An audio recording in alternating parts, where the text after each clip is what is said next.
Estamos aqui de volta no programa Ceará de Todos, aqui nos estudos Ciência do Povo. 3 empates, 3 derrotas. Em 18 pontos, se fosse a metade, era 3 vitórias. Seria 9 pontos, seria 6 pontos a mais. 6 pontos a mais. Estava em 44, estava em terceiro lugar, colado no Atlético Goianiense e no Vasco da Gama, 1 ponto. Então, infelizmente, é assim mesmo. Bom, então, Ceará 0, como a gente falou, Sampaio 1. Meu querido, comenta um pouquinho o jogo, depois também vou dar minha palhinha. O que você viu nesse jogo dramático, mas uma derrota do Ceará realmente que ninguém esperava ontem à noite.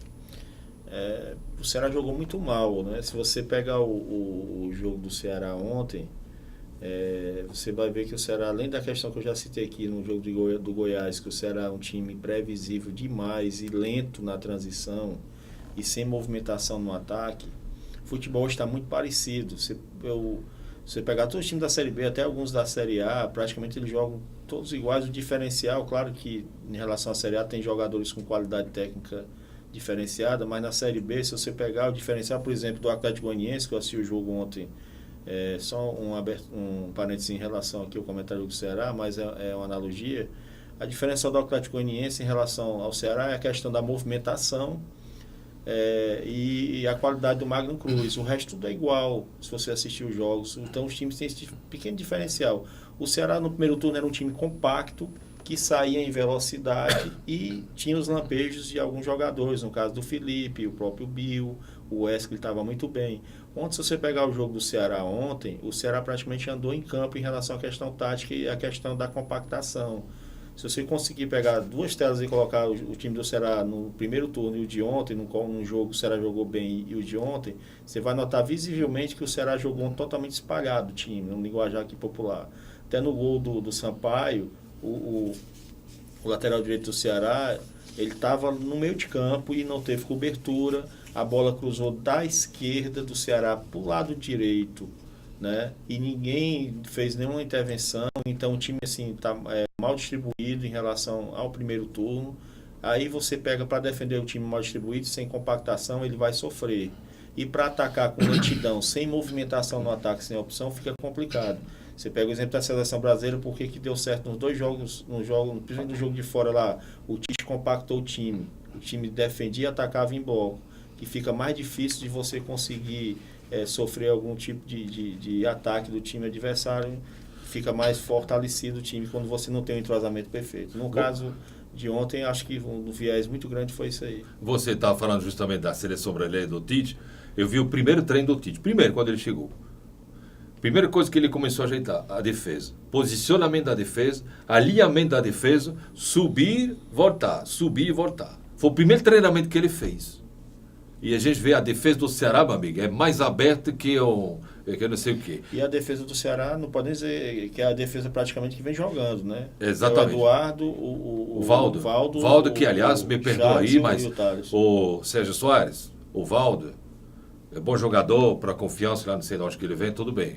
Mas eu acho que para mim ele é limitado para o Ceará. Eu acho que vai ter que começar o Everton Pasco, que vinha muito bem, inclusive naquela posição.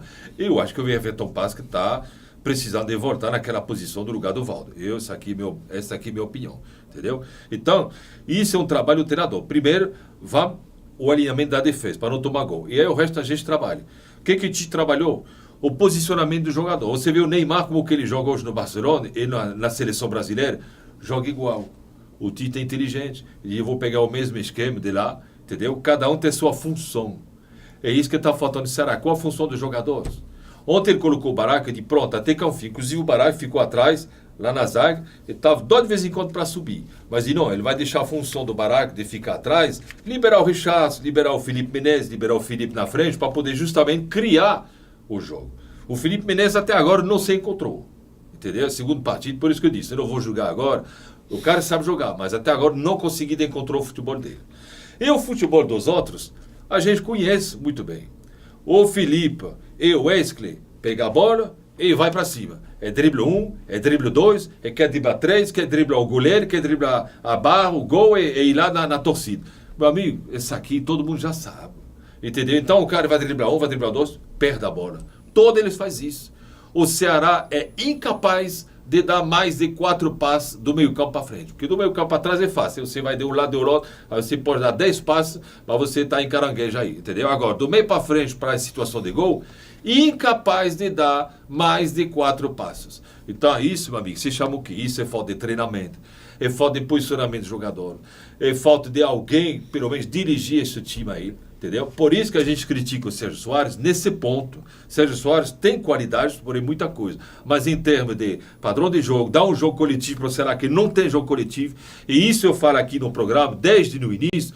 O Ceará estava lá no G4 devido aos lances individuais, os jogadores com a categoria individual que tem o Felipe, o Wesley, o Richard, porque eles conseguiram desequilibrar. Mas hoje o Ceará é um time previsível. A gente já sabe que o Wesley, se pegar a bola, ele vai querer driblar. Felipe, mesma coisa.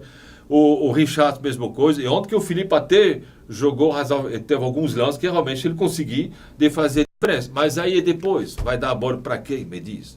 Porque não tem ninguém que joga junto. Entendeu? A gente fica comparando às vezes, claro, comparando sem comparar. Mas você vê jogar um Barcelona, não estou dizendo que tem que ser igual, mas você vê a maneira de jogar. Os caras poderiam, o Messi ele pode driblar o time inteiro, se ele quiser, Neymar, mas os caras o quê? Dá um drible e dá um companheiro, entre o companheiro, dá um passe. Quer dizer, os caras jogam coletiva. E o Barcelona e outros times. O Ceará não tem coletivo. Mas ontem foi uma coisa preocupante, porque o Ceará ontem, para mim, ele mostrou deficiência que ele tinha visto no início da temporada da Série B. Que é normal para um time que está sendo formado, que hoje já não era para acontecer isso. Hoje em dia, nesse futebol moderno, o time ataca em bloco e defende em bloco. A defesa, já vi isso de N jogadores e técnicos renomados, que a defesa começa lá na frente, naquele primeiro combate do atacante, que o Bill faz isso com muita eficiência. Desculpa aí, você se lembra do jogo contra o Brasil? O Brasil não, o Oeste. O Oeste, o Fernando Diniz colocou esse negócio de sair. O que fez o Ceará?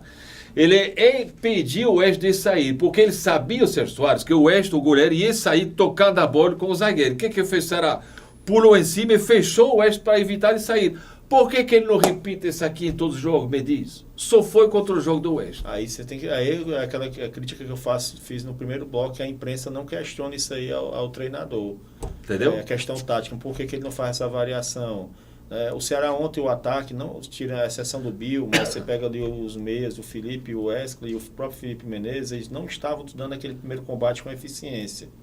Né? Perdiam a bola e aí o Sampaio vem de frente no contra-ataque, aí a defesa é até covardia, fica fragilizada mesmo e aí fica com grandes possibilidades realmente do time levar um gol. E essa é a minha preocupação, que eu vi o Ceará repetir isso aí, que é erro de time que está começando um campeonato, não está na segunda volta. E você imagina já o 20º colocado, sabendo que nós temos que jogar pelas laterais. O cara já sabe disso, os outros também já sabem.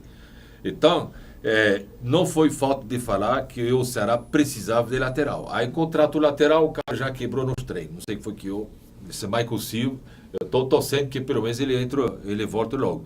Porque o Eduardo à direita é péssimo. Eduardo à esquerda, até que ele se sai melhor, porque ele tem um cruzamento muito bom do lado esquerdo. Mas do lado direito, o Eduardo é péssima. Eu, Thalisson, do lado esquerda, apoia, mas ainda no contra-ataque, meu amigo, é duas avenidas, tanto a direita que a esquerda. E então, ontem o Eduardo, ele estava muito mal. Mal demais. Né? Tanto é que no gol parece que ele não sabe jogar direito, Cláudio. Ele não sabe jogar direito, a esquerda ele joga melhor. E se ele estava mal fisicamente, porque aí pior ainda. Devia ter colocado o Cametá, que tem as falhas dele, mas pelo menos a questão do preparo físico, o Cametá sempre demonstrou uma excelente qualidade. Né? Pois é, então, todas essas coisas aí, eles começaram a falar também que muitos, eu estou vendo os grupos, WhatsApp, companhia, foi a mesma coisa que em 2014. Teve aquela parada, depois a parada do Ceará caia. Bom, realmente é muito esquisito que seja sempre a mesma coisa. Tem uma parada e o Ceará cai depois. Por que caia? Eu pergunto, o que eles fizeram essas 3 semanas? Treinar o quê, me diz? Treinar fundamento, jogada, ensaio, não sei o quê. Eu, sinceramente, treino secreto, que você fala também de treino secreto. Eu, sinceramente, eu não sei, porque eu acho que o Flávio Araújo deve ter tido um ratinho lá dentro para dizer, rapaz, o treino secreto é o seguinte, jogo pelas laterais que é o caminho. Só pode ser isso. Então, sinceramente, essas 3 semanas, eu gostaria de saber o que fez o time do Ceará. Aí muita gente critica o preparo físico, que os caras realmente estão com problema de preparo físico. E meto o pau em cima do pessoal do preparo físico. Eu não vou nem falar do departamento médico, isso aqui é outro assunto. Mas aquela história, Glaucio, você vai no seu trabalho, você se prepara todo. Aí, pô, você vai para casa. O que você faz à noite? Vou tomar uma cervejinha. Pronto, vai ligando, tá papá, forró, papapá, de vez em quando, rapaz, evitar o jogador lá, cheio de bebida, cheio de sei o que, outro ali. Aí, meu amigo, não tem preparação física que dá certo. Entendeu? Então não adianta de meter o pau em cima dos caras, você tem que saber exatamente onde que está o mal. Eu não estou dizendo que o preparador físico ele é o melhor do mundo. Não é isso, não. Ele faz o trabalho dele. Se o trabalho está bem feito ou não, é outra história. Mas eu sei que o cara faz o trabalho e o outro está destruído por trás. Fica difícil, porque o Rafael Costa, por exemplo, está mais gordo que, não vou dizer que é você, mas quase, entendeu? Então, tem coisa errada. Ele não estava desse jeito o ano passado, certo? Bom, vamos falar sobre tudo isso no último bloco aí. Daqui a pouco nós estamos aqui de volta. Programa Serra de Todos, daqui 1 minuto voltamos para falar mais sobre tudo isso. Para cima deles, Vozão.